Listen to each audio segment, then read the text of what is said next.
Isso aí, pessoal, iniciando então a gravação, mais um tema aqui do nosso curso.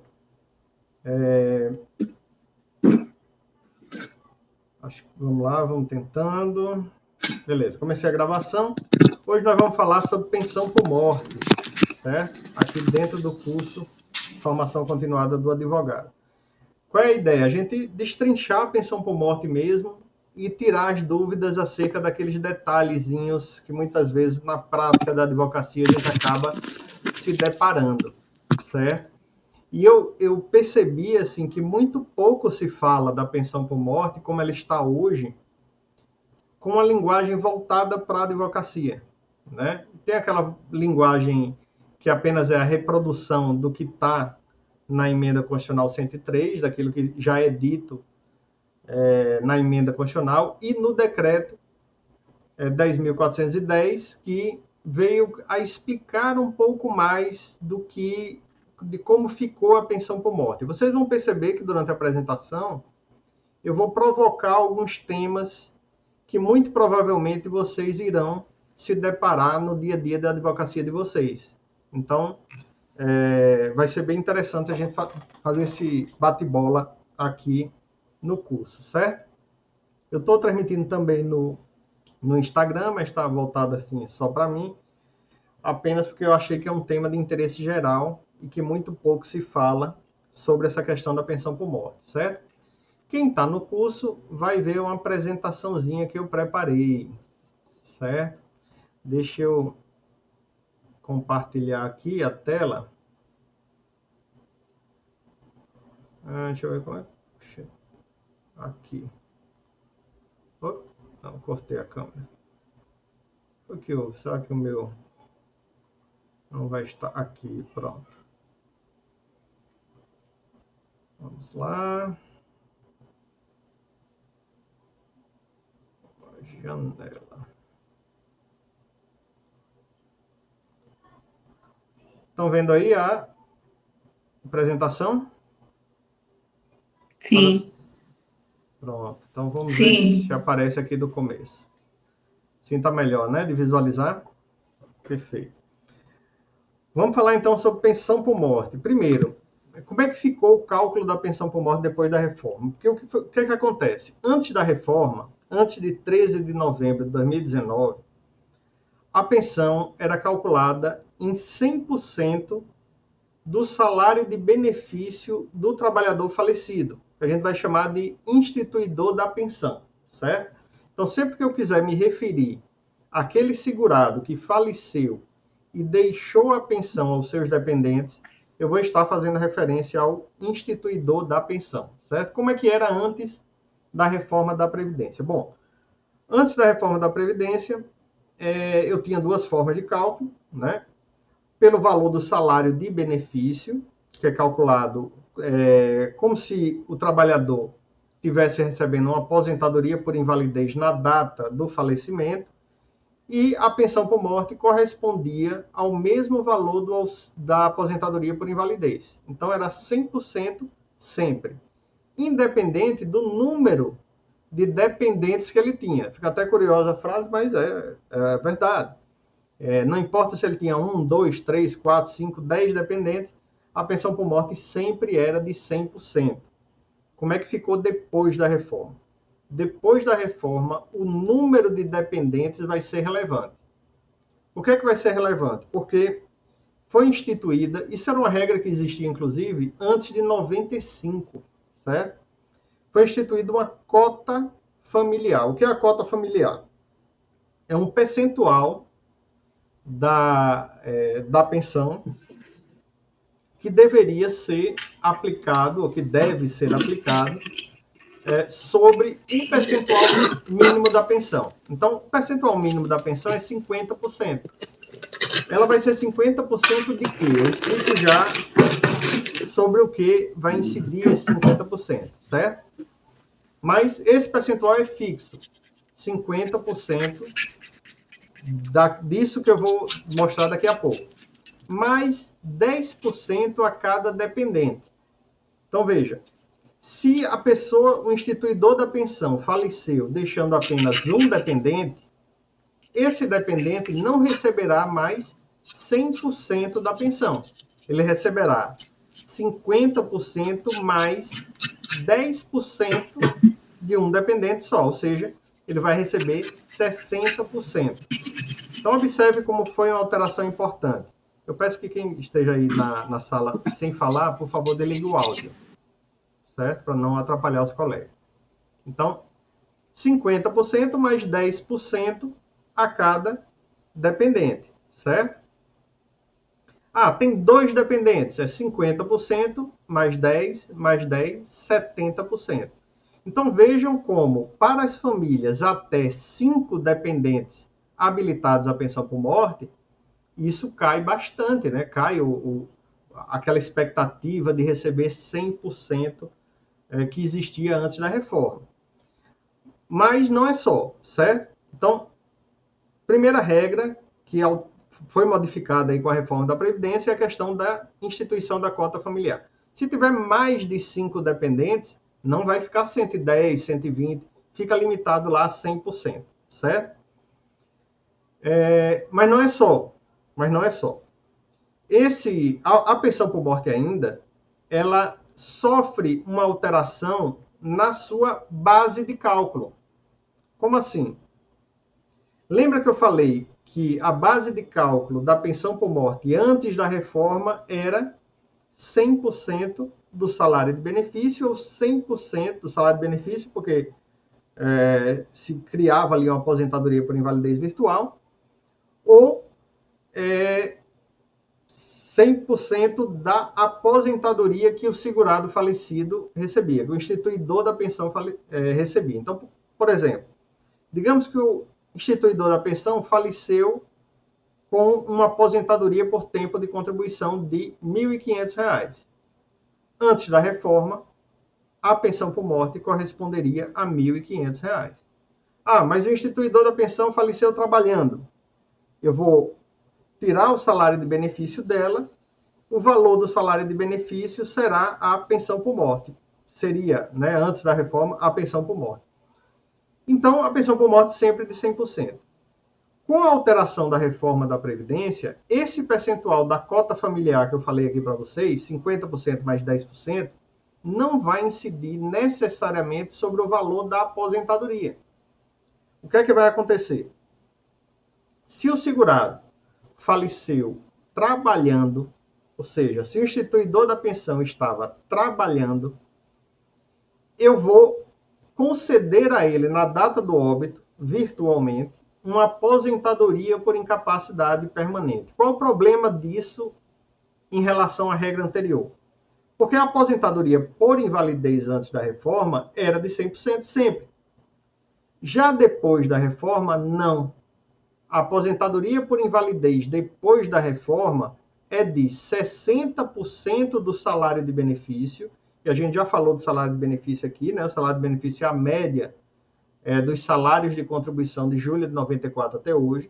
Então, 60% desse salário de benefício, caso o trabalhador inválido, ele, ou incapaz permanentemente, ele tenha até 20 anos de tempo de contribuição. Então, veja, se o trabalhador, ele exercia a atividade profissional dele com 10 anos de trabalho, faleceu, certo?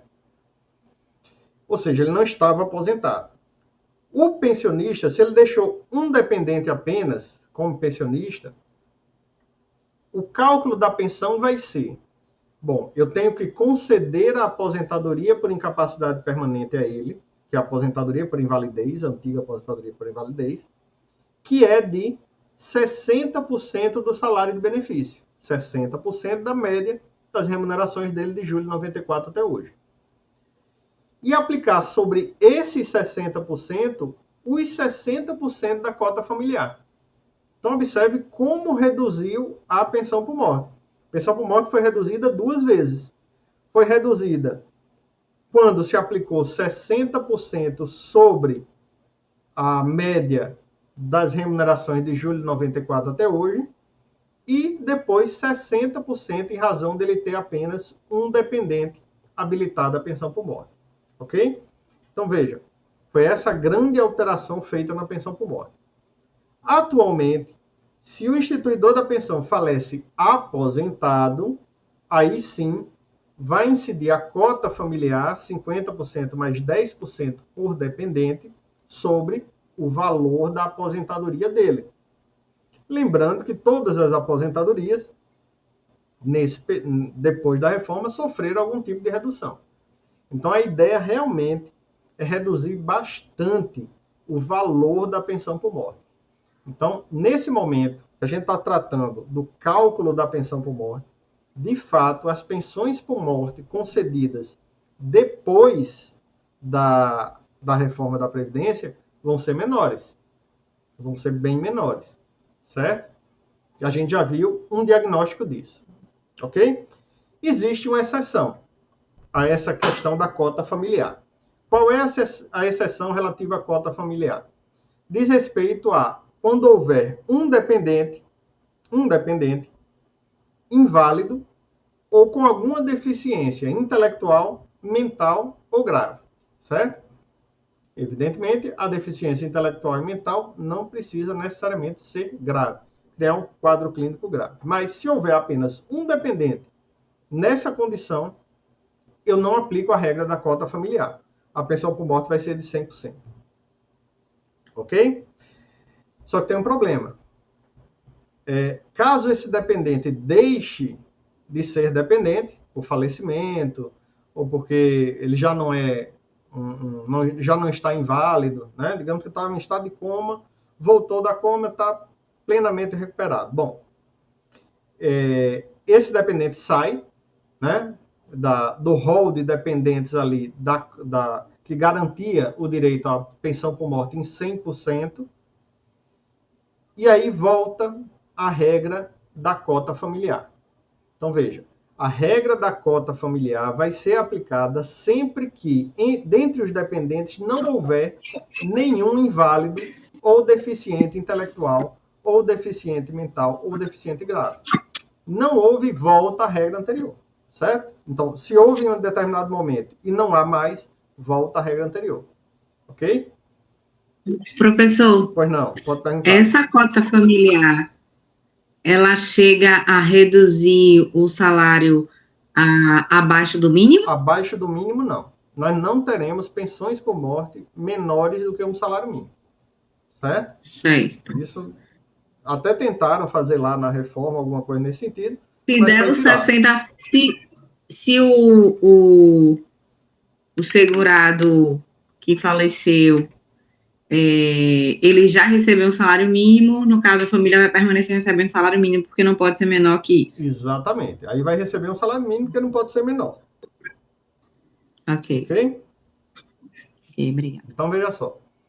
Nós já vimos aqui como calcula a pensão por morte na hipótese do trabalhador estar trabalhando, não estar aposentado no momento do falecimento.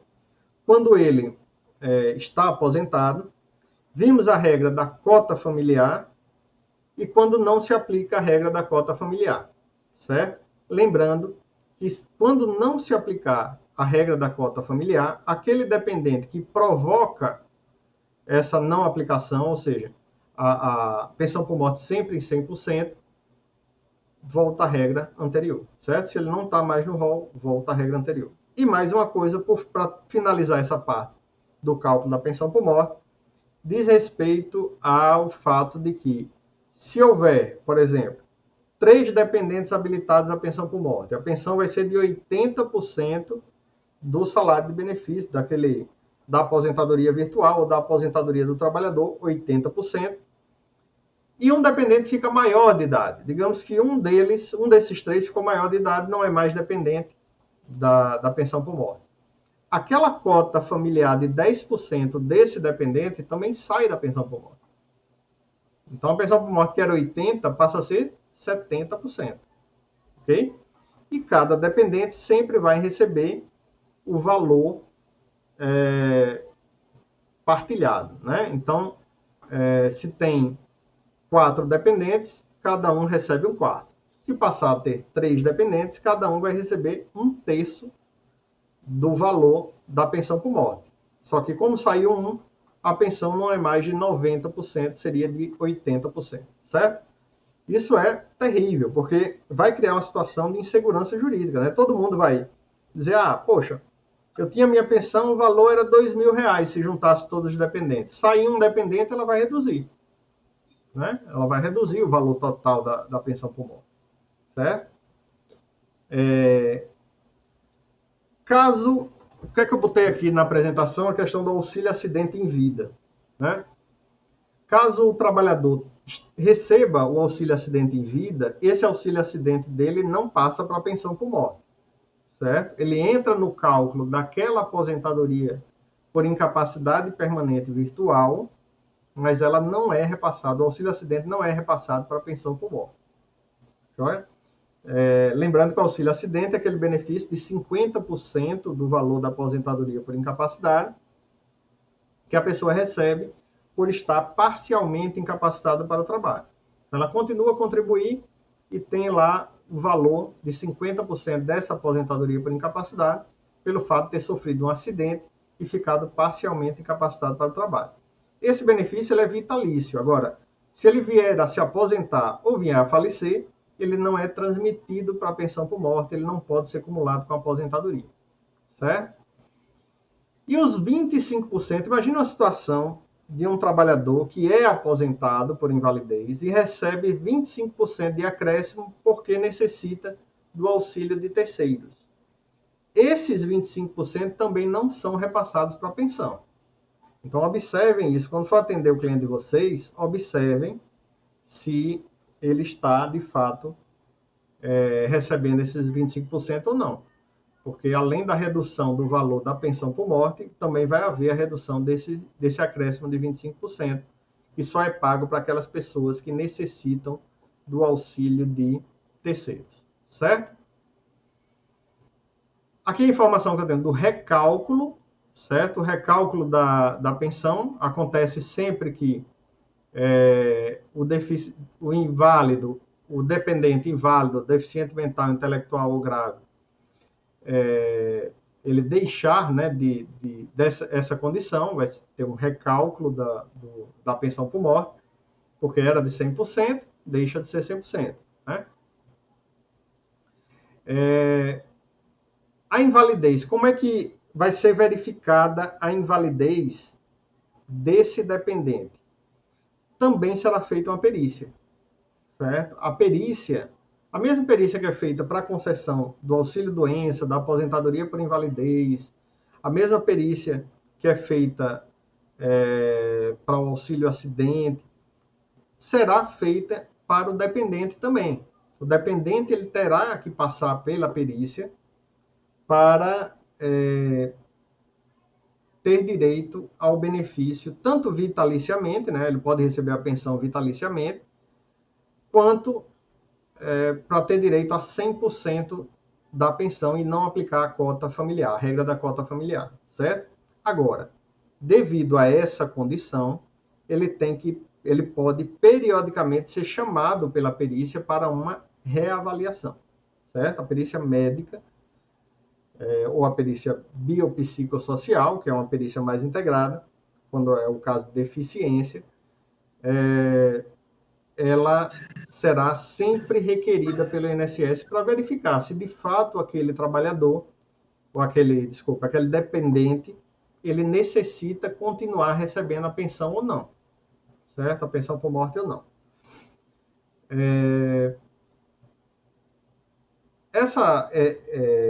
Essa perícia, ela só vai ser realmente, não vai ser realizada quando o dependente tiver 60 anos de idade, certo? Depois de 60 anos de idade não é feita essa perícia, aliás, como é também na aposentadoria por invalidez, né? Aposentadoria por invalidez, você submete periodicamente a uma avaliação pericial, mas depois que completa 60 anos, não precisa mais passar por ela. É o que ocorre também com o dependente da pensão por morte, considerado inválido ou deficiente mental, intelectual ou grave, certo? A condição de dependente, isso é importante. O parágrafo 2º do artigo 108 do decreto 3.048 traz a possibilidade desse reconhecimento prévio. Então, imagine uma situação de alguém que quer se certificar que o seu filho deficiente, que a sua esposa inválida, vai ter direito à pensão por morte para o resto da vida, né? Nessa condição, você pode entrar com ação judicial, caso o INSS não aceite, né? Você entrar com ação judicial para registrar no INSS o direito daquele dependente. Então, o dependente inválido, deficiente intelectual mental grave, pode, previamente ao óbito do segurado, já garantir o direito à pensão por morte vitalícia, a pensão por morte de 100%, basta que seja solicitado o registro pelo INSS. É o que está lá no artigo 108, parágrafo 2º, certo? Quem são os dependentes da pensão por morte, certo? A gente Professor, Oi, pois não. uma pergunta. O senhor deu a entender, não sei se de fato o senhor deu ou eu entendi, Sim. que tinham 3 situações para o cálculo da pensão por morte. Uma seria ele ter falecido já aposentado e a outra ainda nativa. Não, Só que o senhor falando nativa. Só essas duas. Só essas duas. Ele já aposentado. Em alguma. Posso ter falado 3 aí por engano, mas são não, duas o senhor não falou 3, só porque em algum momento o senhor deu o exemplo do cara ter 2 anos, eu imaginei que se ele passasse do período de carência, entendeu? Mas não tem nada a ver com o período de carência, não. Não, não tem nada a ver com carência. Né? Aliás, a pensão por morte não exige carência. Não precisa tempo mínimo de contribuição para a pensão por morte. A pessoa tem direito depois da primeira contribuição. Isso é importante. Ok? Quem são os dependentes que têm direito à pensão por morte? Nós temos níveis de dependentes, a gente tem uma aula específica no curso sobre isso. Nós temos níveis de dependentes.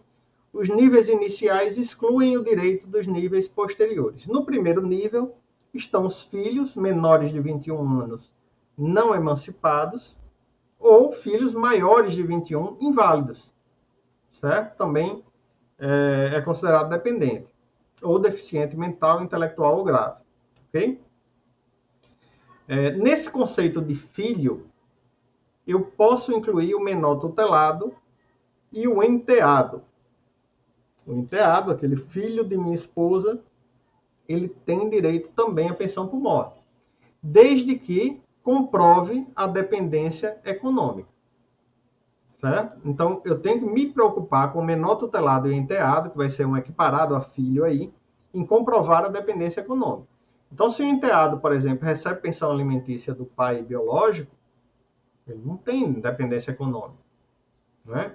Se o menor tutelado é mais fácil porque é uma situação declarada judicialmente. Mas se o enteado, por exemplo, mora com o pai biológico, evidentemente não tem dependência econômica com o padrasto. Né? Então, ele não terá direito à pensão por morte do padrasto. A questão fica aí em relação ao menor sob guarda. Porque para caracterizar o direito do menor sob guarda, que foi excluído do rol de dependentes lá da legislação previdenciária, eu vou precisar olhar o artigo 33, parágrafo 3º do ECA, do Estatuto da Criança e Adolescente. Terei que comprovar a dependência econômica e terei que provar que, no caso do menor sob guarda, quando a guarda não está, obviamente, com os pais biológicos ou os pais adotivos, que houve ali um prejuízo ao exercício do poder familiar. Ou seja, o pai e a mãe originais, aí, eles não exercem de maneira nenhuma o poder familiar. Isso é importante. O menor sob guarda não está nesse rol porque eu preciso provar que o que há ali, de fato, é uma tutela. É o exercício do poder familiar pelo guardião. Certo? Por isso que ele não está aí no rol, porque precisa dessa observação, artigo 33, parágrafo 3º do Estatuto da Criança e do Adolescente. Está no primeiro nível também o cônjuge, o companheiro ou a companheira. O cônjuge, companheiro ou companheira, não precisa comprovar dependência econômica, mas o ex-cônjuge o ex-companheiro ou companheira precisa provar que recebe pensão alimentícia. E o curioso é que ele vai ter direito à pensão por morte pelo tempo da pensão alimentícia. Então, se, por exemplo, lá a pensão alimentícia foi fixada em 2 anos e o instituidor da pensão faleceu com 1 ano, a pensão por morte a esse cônjuge será pago apenas durante o tempo restante do fixado na sentença de alimentos. Então, ele vai receber 1 ano. Mas vai receber porque comprova que recebia alimentos do segurado falecido. Ok? Esses estão no primeiro nível. Ou seja, se tiver um desses, os demais não recebem. Quem são os demais? Os pais e os irmãos menores de 21 anos, ou sendo maior de 21 anos, inválido, deficiente mental, intelectual ou grave. Os pais no segundo nível lá precisam comprovar a dependência econômica, os irmãos no terceiro nível também precisam comprovar a dependência econômica. Uma coisa muito importante que muita gente me pergunta: professor, e se durante o recebimento da pensão, que seria uma pensão provisória, por exemplo, o filho com 20 anos de idade, ele recebe até os 21, mas com 20 anos ele fica inválido. Ele tem direito à pensão para o resto da vida, já que ele ficou inválido? A resposta é não. Por quê? Porque a legislação diz que a invalidez ela tem que ser prévia ao óbito. Tem que ser antes do falecimento do segurado instituidor. Então, mesmo que ele fique inválido depois, mas antes de encerrar a pensão por morte, ele não terá direito a esse benefício para o resto da vida. Agora, vejam, eu sou advogado. Eu defenderia essa tese até o fim, mas nós temos jurisprudência aí desfavorável, bastante desfavorável nesse sentido. Certo? Ficou alguma dúvida? Data de início da pensão por morte. A partir de quando é devida a pensão por morte? Muita atenção a isso, porque quem é advogado precisa saber exatamente quando inicia a pensão por morte, para não criar prejuízo aí para o cliente, certo? Regra geral de início da pensão por morte diz que a pensão será devida do óbito, a partir do óbito, a partir do falecimento, caso o requerimento seja feito em até 90 dias para os dependentes em geral. Então, os dependentes têm 90 dias para requerer a pensão por morte. A única exceção a isso é o dependente menor de 16 anos, que teve alteração recente. O menor de 16 anos tem um prazo maior, de 180 dias. Mas nem por isso é bom, porque esses 180 dias já foi imprescritível o direito desse menor, ou absolutamente incapaz, menor de 16 anos, de solicitar a pensão por morte. Foi a partir de 2019 que teve alteração na legislação, e aí o prazo diminuiu para 180 dias. Então, se o menino recém-nascido tem direito à pensão por morte, tem, mas ele só terá direito a partir do falecimento do segurado instituidor, se ele solicitar o benefício em 180 dias. Obviamente, não vai ser ele que vai solicitar o benefício, porque ele é uma criança. Tem que ser o tutor dessa criança. O pai, a mãe, ou alguém que exerça a tutela para essa criança, para ter direito desde o óbito. Se não requerer em 180 dias, para o menor de 16 anos, ou 90 dias para todos os outros dependentes, aí o benefício vai ser pago apenas a partir do requerimento. Isso vai trazer algumas consequências. E consequências bem interessantes. Eu vou falar lá na frente. A terceira hipótese é quando há aí morte presumida, né? Você não tem condições de constatar a morte, tem que entrar com ação judicial para poder declarar a morte, e a pensão, nesse caso, é devida desde a decisão judicial de morte presumida. Agora, o artigo 112 do Decreto 3.048 permite que seja concedida a pensão por morte em casos específicos, em situações excepcionais, em caráter provisório, ou seja, através de uma liminar. O juiz pode conceder uma liminar, por exemplo, no caso do desastre que teve lá em Mariana e Brumadinho. Teve um desastre conhecido, notório, uma pessoa está desaparecida que trabalhava lá na Vale. Eu vou precisar da decisão judicial de decretação da morte presumida? Não, o juiz pode liminarmente, através da declaração de ausência, que é muito mais simples, né? Muito mais rápido de se obter, dar o direito à pensão por morte provisória. Até que, quando for definitivamente decretada a morte presumida, se receba a pensão definitiva, certo? 3 situações de início aí da pensão por morte. Do óbito, se requerido em até 90 dias para todos os dependentes ou 180 dias menor de 16, do requerimento, se não for obedecido esse prazo, ou da decisão judicial de decretação da morte presumida, certo? Da morte presumida. Vamos ver agora a questão da perda da pensão. Quando é que se perde a pensão por morte? Existem 2 conceitos importantes nesse sentido. Um é da perda, o outro é da cessação da pensão por morte.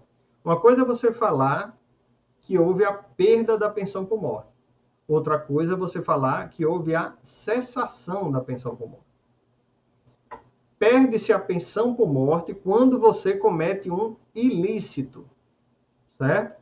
A perda da pensão por morte é como se fosse uma pena. Uma pena, porque você cometeu um ilícito.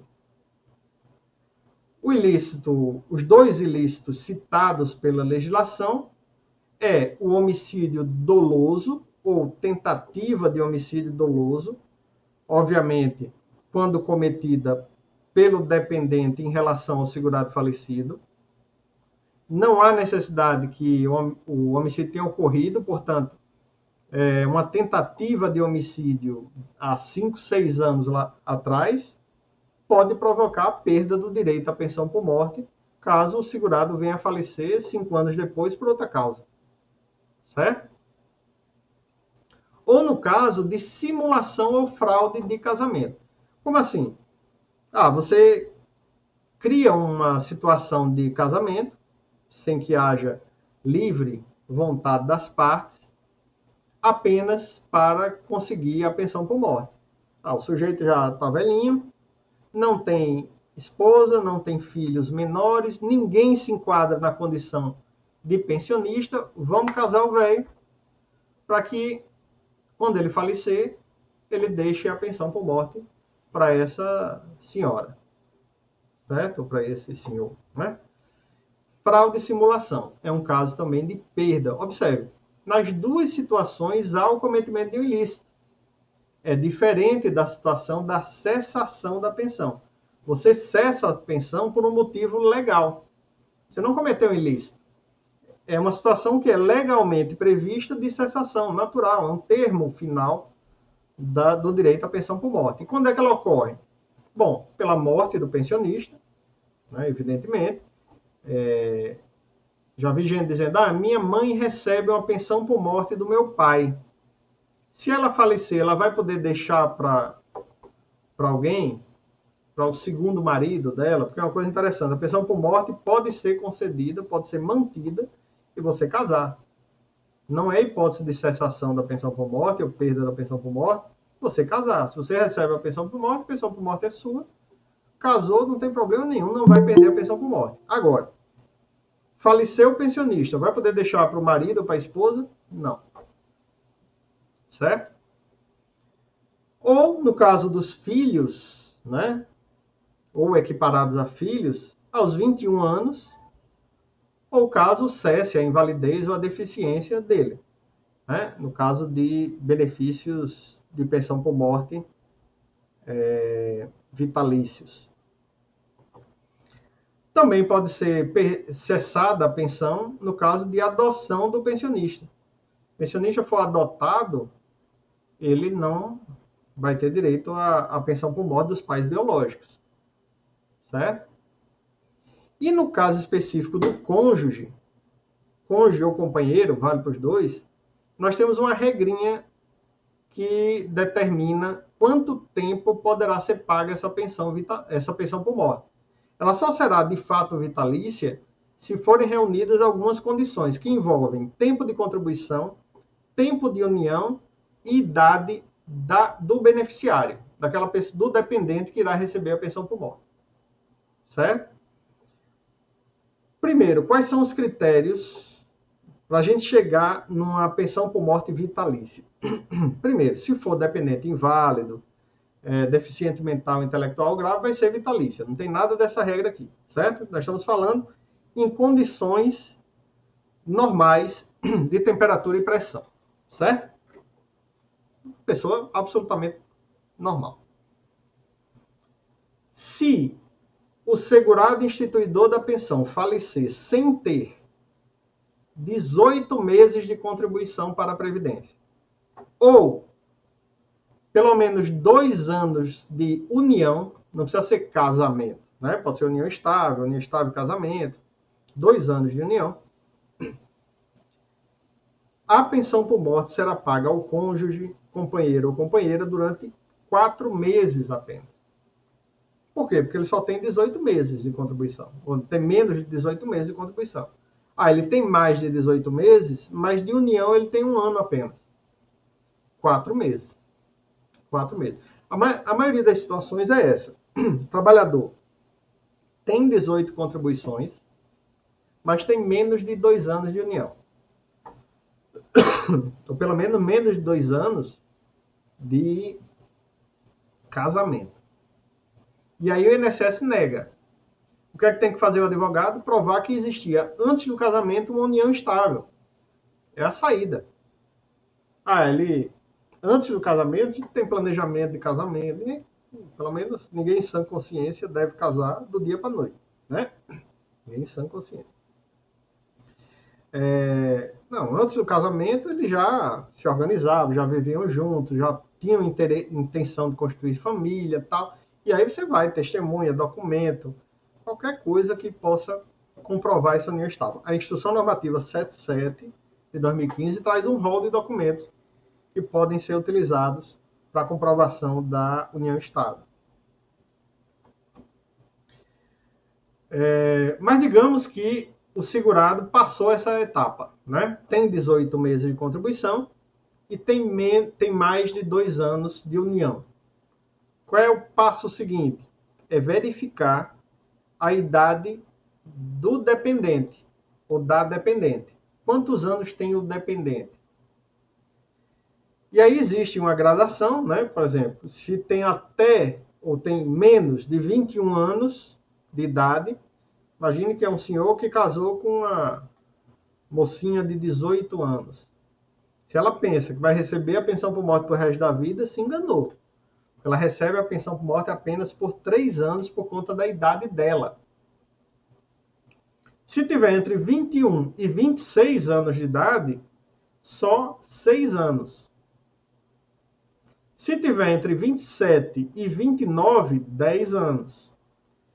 Se tiver entre 30 e 40, 15 anos. E se tiver entre 41 e 43, 20 anos. Só será vitalícia se o dependente tiver 44 anos de idade ou mais. Certo? É a situação da cessação da pensão para o cônjuge. Lembre, essa regra é do cônjuge ou companheiro. Filhos, equiparados a filhos, seguem outra lógica. Né? É os 21 anos de idade, caso ele seja não emancipado, ou se for inválido, deficiente mental, intelectual grave, é que ele tem direito para o resto da vida. Ok? Habilitação provisória. Esse tema tem sido um pouco negligenciado aí por alguns profissionais. e ele provoca uma alteração importante em toda a sistemática da pensão por morte requerida judicialmente quando há uma habilitação posterior à concessão do benefício. Como assim? Imagine que a esposa do falecido entra com pedido de pensão por morte, requer a pensão por morte do INSS, e o INSS concede desde o óbito, porque ela requereu antes de 90 dias do óbito. Só que aí surge um filho, posteriormente, que requer esse mesmo benefício dentro lá dos 90 dias. Só que o INSS nega. O INSS diz, não, você não comprovou que é filho. Você precisa me comprovar que você é filho desse segurado instituidor da pensão. Esse menino entra na justiça para o reconhecimento da paternidade, mas ele entra também para a concessão da pensão por morte, porque ele quer a pensão por morte hoje. Percebeu? Nessa situação, o segurado que chegou depois e requereu judicialmente o benefício, ele fez uma habilitação provisória. Só que olha a consequência da alteração da legislação a esse respeito. Lei 13.846. O benefício não será pago integralmente para a esposa. Por que não será pago integralmente para a esposa? Porque tem uma solicitação de habilitação provisória. Certo? Tudo isso para proteger o recurso do INSS. Então, a esposa irá receber quanto de pensão por morte? Metade, porque a outra metade está discutida, está sendo discutida ainda. Só que essa outra metade não vai para o requerente. O requerente não vai receber essa outra metade. Essa outra metade vai ficar retida. Vai ficar ali aguardando o trânsito em julgado do processo. E só no final do processo é que essa cota individual, essa parte do dependente, vai seguir o seu rumo. Se não ficar comprovada a condição do dependente, ele volta para o pensionista original. Se ficar comprovada a condição do dependente, aí ela será paga ao requerente. Vê como é importante a gente entender essa sistemática, porque acabou a possibilidade de você conseguir uma antecipação de tutela tão facilmente como era concedido antes dessa alteração. Até pode ser concedida, mas ela vai gerar uma responsabilidade para o juiz muito grande. Veja, você está concedendo uma pensão por morte aqui, sabendo que a sistemática da habilitação provisória não permite que você faça isso. Você faça imediatamente o pagamento para quem está requerendo. Ok? Então, esse poder de convencimento do advogado tem que ser muito forte para conseguir que o juiz conceda essa pensão por morte. Ok? Por outro lado, quem é advogado, que trabalha com honorários, de repente, o valor dos honorários vai ficar mais gordinho, né? Porque todo mundo sabe como é difícil cobrar de antecipação de tutela. Mas você cobrar lá do valor depositado é mais simples, né? Mais fácil. Então tem seus prós e seus contras. Última regrinha que a gente vai ver aqui é a regra mais complicada criada pela reforma da Previdência, que é a regra que proíbe a acumulação integral de dois benefícios da Previdência. Como é que funciona? Não é uma regra de acumulação só da pensão por morte, mas ela vai funcionar, evidentemente, 90% dos casos para a pensão por morte, que é quando o cônjuge ou o companheiro recebe uma aposentadoria e vai receber a pensão por morte. Essa é a regra mais complexa que tem. Eu desafio vocês a procurarem na internet algo a esse respeito. Vocês vão ver reprodução do que diz a norma, do que diz o decreto 3.048, alterado já agora em 2020, e a emenda constitucional 103. É simplesmente reprodução dos dispositivos. Eu quero provocar algo a mais, certo? Para conhecer a regra é simples. Eu tenho dois benefícios, uma aposentadoria e uma pensão por morte, que o cônjuge ou companheiro ou companheira do falecido vai receber. A aposentadoria é dela, a pensão deixada pelo marido ou pela esposa. Qual é a primeira coisa que deve ser feita? Bom, eu verificar qual dos dois benefícios é o maior, certo? Se a aposentadoria for a maior, eu vou conceder a essa dependente a aposentadoria integral. Ela vai receber a aposentadoria dela integral se esse for o benefício maior. Ah, é a pensão maior? Bom, então ela vai receber a pensão maior, certo? E o outro benefício menor? O outro benefício menor não será recebido integralmente se ele for maior do que um salário mínimo. Se esse segundo benefício for de um salário mínimo, recebe integral. Recebe um salário mínimo.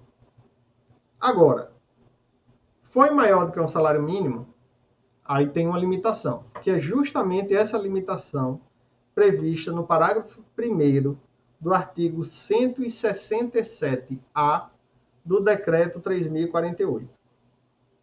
Como é que é essa limitação? Veja, já deixei o benefício maior de lado. Vou agora pegar o benefício menor. E vou ver. Até um salário mínimo, como eu disse, recebe integral. De um salário mínimo até 2 salários mínimos, esse salário mínimo aí a mais, ou essa diferença a mais, porque pode ser, digamos, R$500, né? 1.500. O salário mínimo é R$1.500 o que excede de um salário mínimo. Bom, essa diferença, o pensionista só irá receber 60%. Então, se foi 500 que passou de um salário mínimo, vai receber um salário mínimo mais 60% de 500, vai receber só R$300. O INSS vai dar uma garfada aí de R$200. Fizeram a pergunta aqui no Instagram, mestre, o provedor da casa faleceu decorrendo de infarto e tinha dependentes menores e esposa, mas segundo o INSS, quando indeferiu, o segurado estava fora do prazo de carência. Não é fora do prazo de carência, ele pode ter perdido a qualidade de segurado, Cássio. Diferente, né? Qualidade de segurado é que você não pode ficar sem contribuir durante mais do que aquele tempo previsto no artigo 15 da Lei 213. Com certeza não foi por causa da carência. Então vamos lá, ó. Essa é a primeira regra. Mas digamos que o benefício menor exceda de 2 salários mínimos. O que é que vai acontecer? Com relação a um salário mínimo, recebe integral. Com relação ao outro salário mínimo, 60%. O que for até 3 salários mínimos, de 2 a 3 salários mínimos, ele vai receber 40%. Então é 60% da diferença de 1 a 2 salários mínimos e 40% de 2 salários mínimos a 3 salários mínimos. E se for maior do que 3 salários mínimos, o menor benefício? Já começa a ficar mais difícil, mas pode acontecer, né? Ele vai receber um salário mínimo mais 60% do segundo salário mínimo, 40% do terceiro salário mínimo e 20% do quarto salário mínimo. Ah, mas se for maior do que 4 salários mínimos, aí nós temos mais uma regra. Um salário mínimo mais 60% do segundo salário mínimo, 40% do terceiro salário mínimo, 20% do quarto salário mínimo e 10% do que exceder 4 salários mínimos, e aí, independente do valor que seja a pensão por morte, será 10% na última faixa. Então, veja, redução considerável aí do valor da pensão por morte, certo? Cumulada. Só que aí tem um problema. Tem um problema da pensão desdobrada, que ninguém falou ainda. E que está no parágrafo 3º do artigo 167-A, que é complicadíssimo de entender e interpretar. Certo? A ponto de eu antever aqui para vocês. Eu sou bom em prever as coisas. esse dispositivo vai ser objeto de controle de constitucionalidade. Ele não vai passar. Do jeito que está, ele não vai passar. Porque ele não funciona. Ele não está funcionando. Ele está muito complicado. Eu vou ler para vocês o parágrafo 3º do artigo 167 para você ver como é difícil. O que é a pensão desdobrada, né? É o seguinte, se previu a hipótese da acumulação quando tiver um dependente. É a esposa só a dependente do segurado falecido. Mas se tiver a esposa e o filho? E se o filho for de outro núcleo familiar? Como é que fica? Qual o valor que eu tenho como referência? Eu vou mostrar o dispositivo e vou mostrar a forma correta de interpretar esse dispositivo. Ok? O que é que diz o dispositivo? Na hipótese de recebimento de pensão desdobrada, que é aquela quando tem mais de um dependente, para fins de aplicação do disposto no parágrafo 1º, que tem todas essas regras aí de limitação em relação a esse benefício, será considerado, veja complicado, o valor correspondente ao somatório da cota individual e da parcela da cota familiar devido ao pensionista, que será revisto em razão do fim do desdobramento ou da alteração do número de dependentes. Veja. Primeiro, o fim do desdobramento não altera a cota familiar do dependente. Então, imagine, a esposa recebe com o filho. A pensão é de 70% porque tem 2 dependentes. Se o filho deixa de ser dependente, a cota familiar única vai ser da cônjuge, ou seja, 60%. É feito o recálculo da pensão. Lembra que a gente falou do recálculo? Saiu um dependente. Se saiu um dependente, ele leva a cota familiar com ele. Então, a pensão por morte não é revista por conta da cota familiar, ou do fim do desdobramento, né? O que é revisto, talvez seja esse o caso, e aí a melhor interpretação talvez seja essa, é aquele critério do parágrafo 1º, se a pensão por morte é maior ou se a aposentadoria é maior, né? Ou você alterar a relação ali dos descontos que é feito a mais de um salário mínimo, mais de 2 salários mínimos, certo? Então, não é a cota familiar que é alterada, é a cota individual, é o que o pensionista recebe. Então, cota individual é o que o pensionista recebe. São 2 dependentes, cada um recebe 50% do valor da pensão. Cota familiar, os 10%, para crescer aos 50% do percentual mínimo da pensão. Certo? E aí, como é que fica? Né? Qual é o exemplo que eu dou? Vamos imaginar que o segurado faleceu recebendo uma aposentadoria de R$5.000, certo? O instituidor da pensão já era aposentado e recebe uma aposentadoria de R$5.000. Qual vai ser o valor da pensão? Depende do número de dependentes. Ou seja, ele tem 2 dependentes. A pensão será de 70%, 50 mais 10 mais 10, de 5.000. Por que 70% de 5.000? Porque ele tem apenas 2 dependentes, 10 mais 10, 20, com 50, 70, vai dar aí 70% de 5.000, certo? Aqui vai dar 3.500. Eu botei aqui 2.500, mas está errado, não? Está errado aqui. Vai dar 3.500. Então dá 1.750 para cada um. 1.750 para cada um. 1.750 para o filho, 1.750 para a esposa. Digamos que o salário mínimo seja R$1.000. Certo? R$1.000. Passou quanto? R$750 a pensão do filho e a pensão da esposa. Ignora isso aqui, certo? 750. O que é que vai ser levado em consideração no confronto com o valor da aposentadoria da esposa? É o valor de 3.500 da pensão? Não. É o valor que ela recebe. E o valor que ela recebe é a metade do valor da pensão, porque ela está dividindo com o filho. 1.750. Se a aposentadoria for maior, ela recebe a aposentadoria. Se a pensão for maior, ela recebe a pensão. Certo? Digamos que a aposentadoria seja maior. Ela vai ficar com a pensão de 1.750 para fazer aquela limitação, aquele critério lá que a gente viu. Né? Então, a pensão da esposa vai ser o seguinte aqui, ó.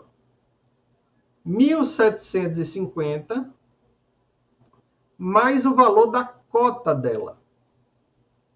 O valor da cota dela é 10% de 5.000. Certo? Porque não é 70% de 5.000, 10% de 5.000 é 500 reais. Ela aumenta em 500 reais o valor do benefício com a cota familiar dela. Então, vai ser o valor do benefício dela, que aqui na minha apresentação está errado, é 1.750, mais a cota. Vai dar 2.250. 2.250. Só que essa pensão acumulada, ela ainda sofre outra redução, que é aquela redução dos salários mínimos. 2.250 é um salário mínimo que ela vai receber integralmente. Ô, professor. Pois não. Mas a cota de 10% não já está incluído nos 5.000? Porque o senhor tirou 70% de 5.000, que deu 3.500. Isso. E dividiu para os dois. Isso. Aí o senhor está adicionando mais uma cota? Por quê? Não entendi essa parte. Por que eu estou adicionando mais uma cota? Por isso aqui, ó. É o valor correspondente ao somatório da cota individual, que é o valor que ela recebe, os 50% dela, e da parcela da cota familiar. Uhum. É estranho mesmo assim. É muito estranho. Não vou dizer para você que não é, não. Mas se é 50%, o senhor já tirou... Então, o senhor teria que ter tirado 60% lá, não? Não. Aqui é 70% mesmo. Porque eu preciso calcular o valor da pensão toda. O valor da pensão toda é 70% de 5.000. O valor da cota é 500. É assim. É estranho, mas é assim. E aí o valor vai ser 2.250. Eu vou ter um salário mínimo que é garantido. Certo? Ela vai receber um salário mínimo. 60% do segundo salário mínimo, é 600. E de 250, que é 2.250, ela só vai receber 40%. Vai dar lá 420, 60 reais. 60 reais. É isso mesmo? 4 vezes 5, 20, vai a 2. É isso mesmo, 60 reais. Certo? De 250? Não. 4 vezes 100 5, reais. 20, 4 vezes 2. É, 100 reais. 100 reais, é isso mesmo. 100 reais. Então vai ser 1.000 mais 600 mais 100 reais. 1.700 reais. É o valor devido da pensão da esposa devido a essa regra de acumulação. Não é complicado, é bem complicado. Mas eu estou seguindo exatamente o que diz o dispositivo. Será considerado o valor correspondente para a aplicação daquela regra anterior, dessa regrinha aqui, do parágrafo 1º, será considerado o valor correspondente ao somatório da cota individual. Cota individual é o que o pensionista recebe. E da parcela da cota familiar.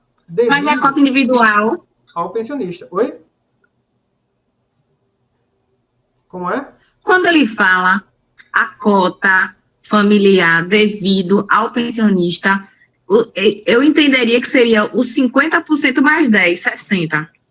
50% mais 10, 60. Isso.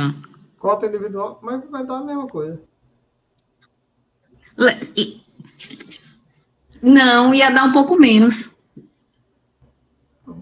Entendeu o que eu... O senhor lê... Qual é o dispositivo? É porque você está considerando que ela recebe 60% do valor da aposentadoria. Ou do valor da pensão, né? Ou não? Sim. Nas 5 mil? Sim.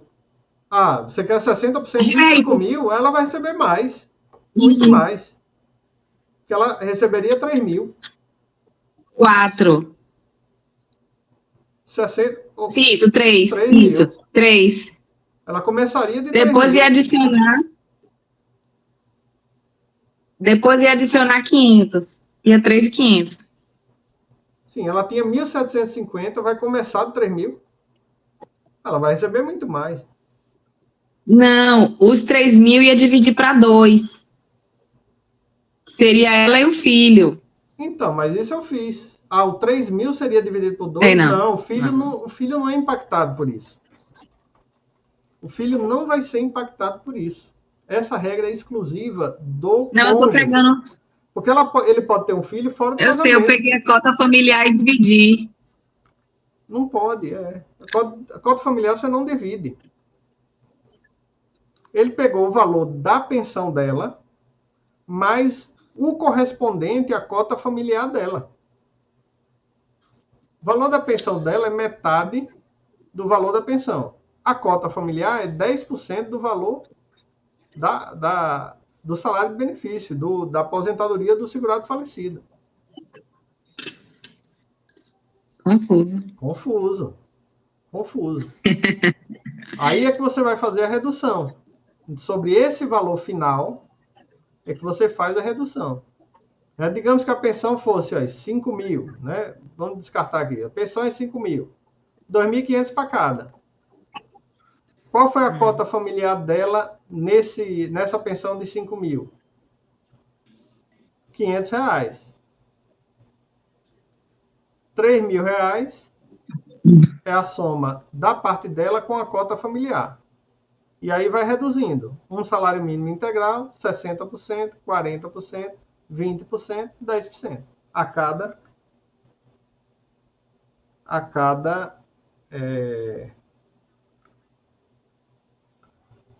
cada um salário mínimo que tiver aí de valor da pensão. O que é que acharam? Complicado, né? Demais. Mas essa é a pior regra que eu já vi na face da Terra sobre algum benefício previdenciário. Tudo isso porque o legislador quis dificultar ao máximo, quis diminuir ao máximo o valor da pensão paga a cônjuge. E aí pode acontecer, é isso que eu quero que vocês tenham atenção, pode acontecer de você pegar 2 pensionistas que recebam valores diferentes. Um valor pelo fato de ele ter direito a um outro benefício, recebe aposentadoria e pensão por morte, no caso da cônjuge, do companheiro, da companheira, e um valor relativo à pensão do filho. O filho vai receber sem problema, a cota individual dele, sem problema nenhum. Agora, sempre que o cônjuge ou companheiro tiver uma aposentadoria, o seu benefício será substancialmente menor, devido à regra de redução da acumulação e devido a esse cálculo maluco que é feito aí, com inclusão da cota por fora, da cota familiar por fora. A questão é entender o que é cota familiar e o que é cota individual. Eu acredito que o legislador se equivocou. O legislador pensou uma coisa na cabeça dele e fez outra. O que é que ele pensou? Ele disse, eu vou criar uma regra que daqui para frente eu não vou precisar refazer o cálculo da pensão por morte. Ela vai ser sempre em cima do valor do salário de benefício lá. Eu vou pegar a cota individual e a cota familiar e juntar no cálculo. Só que isso não ocorre. Isso vai dificultar mais do que ajudar. Ele realmente não vai precisar mexer mais nesse cálculo do benefício acumulado, mas é uma regra difícil de entender. É uma regra difícil de entender, porque tem cota familiar e cota individual no mesmo barco. E só a cota familiar é fixa. A cota individual vai variar. A cota individual vai mudar de acordo com o número de dependentes. Se tiver 3 dependentes, passar para 2, tem que fazer de novo o cálculo. Passar para 1, tem que fazer de novo o cálculo. Essa é a dificuldade.